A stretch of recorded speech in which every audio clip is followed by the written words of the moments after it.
তোমরা কম বেশি অনেকেই জানো আমি শারীরিকভাবে কদিন ধরে অসুস্থ। এত বড় রোগ যে আমার হবে আমি কখনো স্বপ্নেও ভাবিনি। কি হয়েছে, কোন ডাক্তার দেখালাম এবং ডাক্তার কি বললো সবকিছু বলবো এই ভিডিওতে, তাই ভিডিওটা স্কিপ না করে সম্পূর্ণ দেখো। জানি না আমার কি হয়েছে, আজ বেশ কটা দিন ধরেই আমি অসুস্থ। বেশিরভাগ মাথায় প্রবলেম হচ্ছে, পেটেও হালকা হালকা ব্যথা আছে। তো আমি রিপোর্ট করতে দিয়েছিলাম, তোমরা আগের দিন জানো, তোমার দাদাভাইয়ের সাথে নিয়ে ঝামেলাও হয়ে গেছে যে রিপোর্টটা আমার আল্ট্রাসোনোগ্রাফি রিপোর্ট। তো এখন আমি যাব ম্যামকে দেখাবো, ম্যামকে দেখাচ্ছি, মানে তমিশা পানিগ্রাহিক ম্যামের নাম। গোপালনগরে ভিজিট করতে, মানে উনি ভিজিট করে।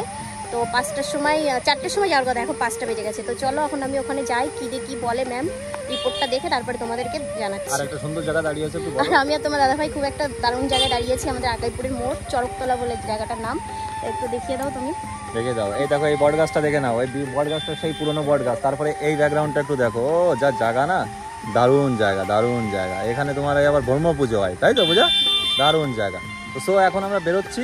অনেকটা দিন ধরেই অসুস্থ, ঠাকুরের মানে আমিও ঠাকুরকে ডাকছি যাতে আমি সুস্থ হয়ে যাই, একটু ভালোভাবে ভিডিও করতে পারি। আর এমনিতেই দিমাগ গরম হয়ে যায়, তোমার দাদার সাথে গন্ডগোল করতে ইচ্ছা করে না। তোমার দাদাভাই এমন এমন কথা বলে গন্ডগোল হয়ে যায়, অনেকে খারাপ কমেন্ট করে, কিন্তু আমার ভাই কিছু যায় আসে না। যাদের ভালো লাগে তারা দেখো, আর প্রত্যেকটা সংসারে এটা হয়। আর কিছু বলতে চাচ্ছি না, চলো ওখানে চলো এখন চলো, আর কি দেখি হয় না হয় সবকিছু তোমাদের মাঝে শেয়ার করছি।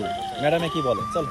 কথা বলতে না বলতে আমরা আকাইপুর চরকতলা থেকে বেরিয়ে পড়লাম দুজনে। অ্যারিনাকে আর সঙ্গে নিয়ে আসিনি, এতটাই দুষ্টুমি করে যে তোমাদের আর বলি কি। তাই মামা বাড়িতে রেখে তোমার দাদা ভাই আর আমি বেরিয়ে পড়েছি ডাক্তার বাড়ি যাওয়ার উদ্দেশ্যে। এই হচ্ছে আমাদের গ্রাম বন্ধুরা, সবুজে সবুজে ভরা চারিটা দিক। তখন ঘড়ির কাঁটায় বিকাল 5টা। কেউ বা মাঠে গরু চড়াচ্ছে, কেউ বা ছাগল। দেখতে খুব সুন্দর লাগছিল আমার। তোমাদের এরকম গ্রাম্য পরিবেশ কেমন লাগে আমাকে অবশ্যই কমেন্ট বক্সে জানাবে। তোমাদের দাদা ভাই মস্ত করে গাড়ি চালাচ্ছে, এদিকে আমি একটু ভিডিও শুট করে নিচ্ছি। জানি না আজ আমাকে কেমন লাগছে। যদি এই লুকে আমাকে ভালো লেগে থাকে অবশ্যই জানাবে, আমি খুব খুশি হব। আকাইপুর থেকে 5 মিনিটের মতো তোমার দাদা ভাই গাড়ি চালিয়ে মোটামুটি গোপালনগরের কাছাকাছি এসে পৌঁছালাম। জায়গাটা একটু দেখো তোমরা, কত সুন্দর। উপর দিয়ে রেল লাইন, তার নিচে দিয়ে জলের খুব সুন্দর দৃশ্য। এমনিতেই এই বছরটা খুব বৃষ্টি হয়েছে, তাই একটু নিচে জায়গা হলেই জল জমে যায়, আর দেখতেও খুব সুন্দর লাগে। আমার প্রতিদিনই ইচ্ছা করে প্রতিদিন বিকালে তোমার দাদা ভাইয়ের সাথে বেরোনোর। ও গাড়ি চালাবে আর আমি ওর পেছনে বসে থাকবো, কিন্তু আমার আর কপাল, বাড়ি থেকে একদমই বেরোতে পারি না। বিকাল হলেই তোমার দাদা ভাই চলে যায় দোকান, আর অ্যারিনা আর আমি একা একা থাকি বাড়িতে। যাই হোক, কিছু করার নেই, এটাই জীবন। সুখ দুঃখের সাথে সবাইকে নিয়ে চলতে হবে। 7-5 ভাবতে না ভাবতে অবশেষে গোপালনগর হাই রোডে এসে পৌঁছালাম।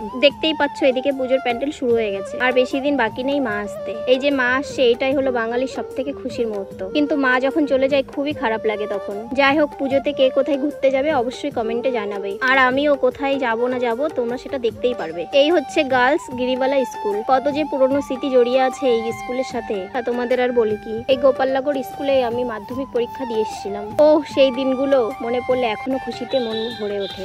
যাই হোক, প্রায় চলে এসেছি ডাক্তারের কাছে। তোমাদের দাদা ভাই মনের সুখে গাড়ি চালাচ্ছে হাই রোড পেয়ে, আর আমি পেছনে বসে বসে একটু হালকা শুট নিয়ে নিচ্ছি। বিকাল বা হালকা ঝিরিঝিরি বৃষ্টি হলেই ছেলেদের বেশিরভাগ মন বলেই মাঠের দিকে, আর সেটা তোমরা দেখতেই পাচ্ছ, ফুটবল খেলা। আহা কি সুন্দর লাগছে এই দৃশ্য। যা কিছু সময় পরে অবশেষে গোপালনগর সাহা মেডিকেলে এসে পৌঁছালাম। এসে দেখি ম্যাম এখনো আসেনি, তাই ভেতরের দিকে গিয়ে দুজনে বসে পড়লাম। কিছু সময় পর ম্যাম আসলো চলে। সমস্ত রিপোর্ট দেখানোর পর যে কি বললো আমায়, কি হয়েছে আমার সমস্ত কিছু খুলে বলবো তোমাদের। তার আগে এদিকে দেখি তোমার দাদা ভাই এক প্যাকেট ওষুধ নিয়ে এসে দিল আমার হাতে ধরিয়ে। আসলে বন্ধুরা, আমার যেটা হয়েছে আর ম্যাম যেটা বলেছে তোমাদের খুলে বলি। এখন আমার পেটে ওভারসিস ধরা পড়েছে, হালকা ইউরিন ইনফেকশন রয়েছে, আর বাকি রিপোর্ট সব ঠিকই আছে। 1 মাসের ওষুধ দিয়েছে ম্যাম, বলেছে 1 মাস ওষুধ খাও, তারপর এসে আবার দেখাবে। বন্ধুরা, আমার কি হয়েছে, কেনই বা আমার শরীর ঠিক হচ্ছে না, সবকিছু খুলে বললাম তোমাদের। আমি জানি আমি সুস্থ না থাকলে কখনো তোমাদের ভিডিও দিতে পারবো না, তাই সবাই কামনা করো যাতে আমি খুব তাড়াতাড়ি সুস্থ হয়ে উঠি আর তোমাদের সুন্দর সুন্দর ভিডিও দিতে পারি। আজকের ভিডিওটা কেমন লাগলো অবশ্যই কমেন্ট বক্সে জানাবে। যদি ভালো লাগে একটা শেয়ার করে আমার পাশে থাকবে।